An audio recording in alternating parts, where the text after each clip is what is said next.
హరి ఓం నమ శివాయ. ఓం శ్రీ గురుభ్యో నమ. ఈరోజు ఇద్దరు ఆది దంపతులు, ఈ ప్రాంతం మొత్తానికి ఆదర్శ దంపతులైనటువంటి మాకు తల్లిదండ్రులు, ఆధ్యాత్మిక విధానంలో ఎంతోమందికి మార్గం చూపించినటువంటి వ్యక్తులు. మేము వారి అడుగుజాడల్లో నడుస్తూ మేము చక్కగా ఏదైనా ఒక పాట పాడినా, ఒక మాట చెప్పినా చూసి చాలా ఆనందపడేవాళ్ళు ఇద్దరు. ఇంకా ఎంకరేజ్ చేసేవాళ్ళు, ఇంకా వచ్చి పాడాలి, ఇంకా మాట్లాడాలి, చెప్పాలి, సమాజానికి మీ అవసరం ఉందని.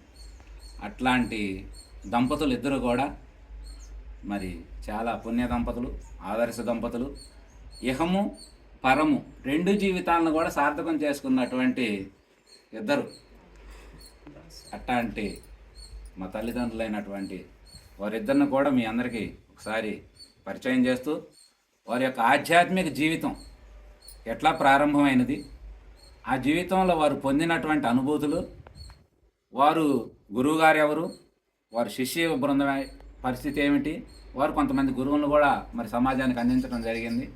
అట్లాంటి వాళ్ళందరి గురించి ఇప్పుడు వారి మాటల్లోనే మనం చక్కగా కాసేపు ఇష్టాగోష్ఠిగా సరదాగా మాట్లాడుకున్నట్టుగా అమ్మ యొక్క ముఖపద్మం నుంచే ఆ అమూల్యమైనటువంటి ఆ వచనాలని మనం విందాం.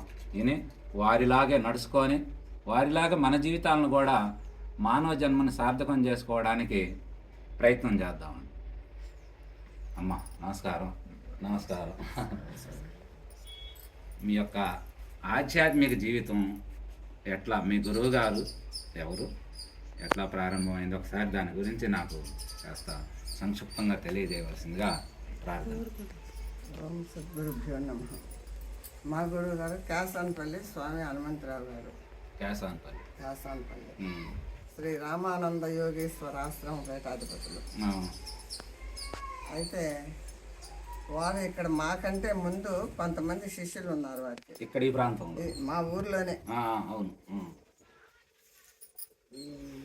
శాఖ లంకమ్మ గారు, రాజమ్మ గారు అని ఇద్దరు శిష్యులు ముందు ఉన్నారు.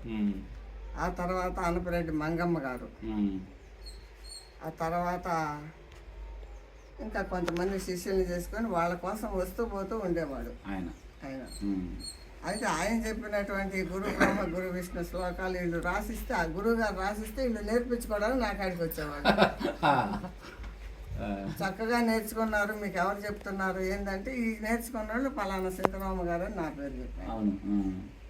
ఆ తర్వాత వాళ్ళని వెంట పెట్టుకొని స్వామి మా ఇంటికి వచ్చింది. స్వయంగా మా ఇంటికి వచ్చి మీరు ఉపదేశం తీసుకోండి అమ్మా అన్నట్టు. ఉపదేశం అంటే ఏందో తెలియని రోజులై బాగా మేము ఎద్దులు వ్యవసాయం